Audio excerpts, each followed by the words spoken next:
So today we're going to be learning about exploring properties of linear equations. Success criteria represent equations of lines in two dimensions, analyze properties of parallel and perpendicular lines, and determine equations of a line given a point and a gradient. So given a linear equation, determine the slope and the y-intercept. It's pretty easy from this form, right? This is in y equals mx plus b form, or as we know, slope-intercept form. So our m is always our slope, our y-intercept is always our b value, okay? And then from there it says when an equation is written in this form, slope-intercept form, you can determine the slope or the gradient, right? So slope and gradient are the same words. IB always uses gradient. And the y-intercept quite easily. Again, it's just right here, right? So just like we said, slope is always this m. It's next to your x value. And then the y-intercept is here, your constant value. So we got a minus 5. So our y-intercept is 0, 5. And our slope is 2 over 3. So up 2 and to the right 3. And feel free to stop the video at any time to take notes. So what does that mean, up 2 over 3? Well, let's take a look. So when you graph something, right, when you graph an equation and it's in this gradient or slope and y-intercept form, it's pretty easy. Plot the y-intercept on the y-axis. So we're going to come down here, 1, 2, 3, 4, negative 5, right, because that's my y-intercept. And then I'm going to go up 2 over 3, just like we said. Up 2 and then to the right 3. 1, 2, right, 1, 2, 3, and I land back on that line. 1, 2, 1, 2, 3, and I land back on that line, and that's where this line comes from, right? So this is the equation for that line. Nothing too complex yet. So sometimes they're not always written this way. They can be written in this standard form. And standard form you might recognize from like quadratic, like ax squared plus bx plus c equals 0, where everything's equal to this 0 here. So it's pretty easy to switch back and forth. You just need some algebra. For instance, you can see here all you did was add 6 to both sides. You got 2x plus 3y equals 6. You subtracted 2x, and then you ended up doing 3y equals negative 2 plus 6, and you divided by 3 from both sides, and you got y equals negative 2 over 3x plus 2 for those who are curious, right? So again, just inverse operations, nothing too tricky or complex just yet. So let's take a look at a couple more. Let's just convert to gradient intercept form, right? So gradient intercept form being that y equals mx plus b. All we got to do here is get this y by itself, divide by 3, divide by 3. Y is equal to 4 over 3x plus 6. And that's our answer. You guys can try that one on your own. It's just going back to standard form. So how to find the gradient, right? This is slope formula. The change in y over the change in x, where m equals y2 minus y1 over x2 minus x1, right? Sometimes you see it as the change in y over the change in x, delta y over delta x. So it says find the gradient of line passing through points C, negative 2, 5, and D, 6, negative 1. All we did was set it up into this formula, right? And then simplified, and we got negative 3 over 4. Okay, again, we should know this formula from algebra. y2 minus y1 over x2 minus x1. Okay, so finding intercepts. So finding the x-intercept and finding the y-intercept. The x-intercept is just when y is 0, right? So if you can imagine the coordinate plane, if you want something that passes the x-axis, what would your y be? Well, it would be 0, right? Because you're not going up or down. I'm sorry, you can't see with my hand there. What would your y be? Well, it would be 0 because you're not going up or down there, right? you're staying just on that x-axis, so it's just 0. And similarly for y, if you wanted a y-intercept, well, your x has to be 0 because, again, you're not going left or right for x. Okay, you're just staying up and down for that y-intercept. So let's take a look. All you got to do when you're looking for the x-intercept is that's when y is equal to 0, like we just said. So you're literally just plugging 0 in for y and solving for x. So 0 equals negative 3 over 4 plus 2 minus 2 from both sides. And negative 2 equals negative 3 over 4x. And then we're going to do an inverse operation here, right? So those cancel out. Again, negative 4 over 3. And you're left with an 8 over 3 is equal to x, which is what we saw over there. All right, and then the y, you would literally just plug 0 in for your x value here, right? So that's super easy because when we do that, anything times 0 is just 0, so y is equal to 2, and your y-intercept is 0, negative 2. Not too bad. So when you're looking for x-intercept, you plug in 0 for y. When you're looking for y-intercept, you plug in 0 for x. Finding the intersection point, well, it's the point where the two functions intersect, right? So where they're equal to each other, if you can imagine that, right? So if we're looking at a graph, right, and we've got two lines that are intersecting, we know that they're going to have the same point here, right? So if they've got the same point here, well, the functions are going to have to be equal to one another. So maybe you remember this from Algebra 1, but to find the intersection of these lines, you've got to set them equal to each other, right? So here we've got set them equal to each other, find x, then plug in the value of x into one equation to find y, or use equation solver. Graphically, go to your graph in your calculator, type y1 in, y2 in, and then use gsolve to find the intersection point. So we'll do both of those. Fairly simple for the algebra right now. They're not too complex of equations, so all we're going to do is 3x plus 4 equals 2x plus 5, right? My two equations. And we're going to get something for x here, and then we'll plug back in to solve for y. So I'm going to go ahead and move my 2x over, and I'm going to get x plus 4 equals 5, and I'm going to subtract 4 from both sides, and I'm going to get x equals 1. Well, that's good because my answer was 1. And then I'm going to plug back in so I can find my y value. Y equals 3. My x is 1 plus 4. Well, that's easy. 3 plus 4 is just 7, and that was my y value there. So let's take a look at the graphing calculator if you wanted to do it there. I think you all can see this. So I'm going to go to graph, which is 5.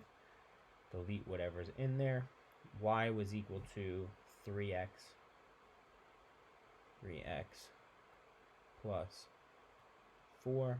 My other y2 was equal to 2x plus 5. 2x plus 5. And I'm going to graph those guys. I'm going to hit gsolve, and where they intersect, and my intersection point there is F5. And it tells me at 1, 7. X is 1, Y is 7. So fairly simple on the calculator as well. Finally, we're going to get into, well, maybe not finally, but next we're going to get into parallel and perpendicular lines. So in parallel lines, you might remember this from geometry. The gradients are the same, but the y-intercepts are different, right? So the slopes are the same, but the y-intercepts are different, right? So here we've got the same slope, but different y-intercepts. You might be saying, well, why do they have to be different y-intercepts? Well, if they were the same y-intercepts, right? Let's say I made this a y equals negative 5 over 3 minus 7. Well, they're the same line now. And technically, if they're the same line, they're touching everywhere, right? So they're not really parallel. They're just the same line. Perpendicular lines, right? The gradients are opposite reciprocal, and there's no restriction on the y-intercept. So opposite reciprocal just means, like, this is a negative 2 over 1. Well, reciprocal means we flip it, right? And then opposite or negative just means we're changing that negative sign to a positive sign, or vice versa, okay? To determine whether the lines are parallel or perpendicular, or regardless of what you're doing, you want it to be in this gradient intercept form. So to test this out, we got to make sure we're in that gradient intercept form. So we're going to go minus 2x to both sides, right? Because right now we're in the standard form, and we'll get negative 8y plus 3 equals negative 2x. I'm going to minus that 3 over, right? And I get negative 8y equals negative 2x minus 3. Divide by negative 8, divide by negative 8, and I get y equals 1/4 x, right? Negative divided by negative is a positive, plus 3 over 8.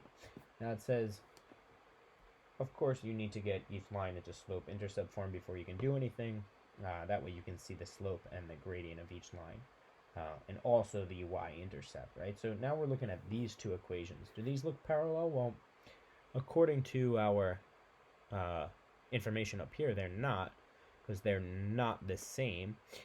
They kind of look like they could be perpendicular, but if you look, that reciprocal is there, but the negative change, that opposite change, didn't happen, right? So they're actually neither of those. So answer, do the algebra, you'll see that the equation doesn't have that same slope. They're not parallel and they're not perpendicular. This one's easier. You can see that they're both already in this form, and we can tell right away that they are perpendicular, right? Because they've got that opposite reciprocal slope. So no work even has to be done there, okay? What is the equation of a line passing through this point and parallel to that point? Well, this one's a little bit different, so let's take a look. So we're looking for an equation that's parallel to this line, right? It says parallel to the line represented by this. So we know we've got to have a slope of 2. But we want to go through this point. Not this point anymore. We want to go through this point. So how do we do that? Well, we just plug it into our formula. So we know that we have a slope of 2, right? I don't know what my y-intercept is, but I know that I have x and y values here. So I'm going to use those x and y values to plug into my equation. So my y is negative 1, my x is 2, and then I'm just going to solve for b.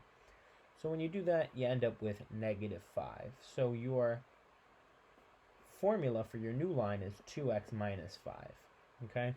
And that's just by using these points as your x and y.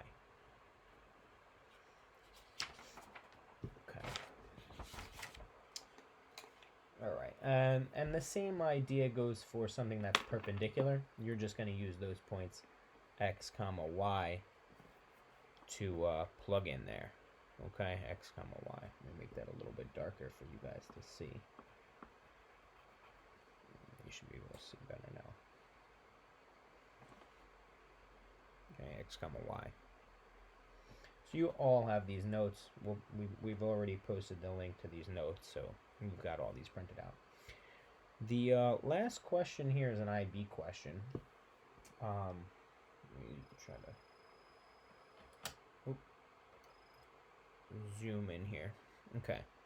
So it says, this diagram shows L, which intersects with the x-axis at 6, 0, and the y-axis at 0, 2. Okay. We've got 6, 0 over here. I'm going to just mark this up, 0, 2 over there. It wants me to write down the midpoint. So the midpoint's in your formula booklet for the IB. If you don't know it, midpoint's equal to x2 plus x1 over 2, y2 plus y1 over 2, and that'll get me the midpoint. So my x values here are 6 plus 0 divided by 2. My y values are 0 plus 2 divided by 2. So I've got 6 divided by 2, 2 divided by 2. My midpoint is 3, comma 1. Okay, calculate the gradient. Well, we're just going to go back and we're going to use that change in x over change in y formula. I'm sorry, change in y over change in x formula. Okay, So we've got, again, our points. We're going 2 minus 0 over 0 minus 6. And we get 2 over negative 6, which gives me a negative 1/3. Okay, and that kind of makes sense because if you look at this, this looks like a negative slope. It's going down when we go left to right. So negative 1/3 is my slope there.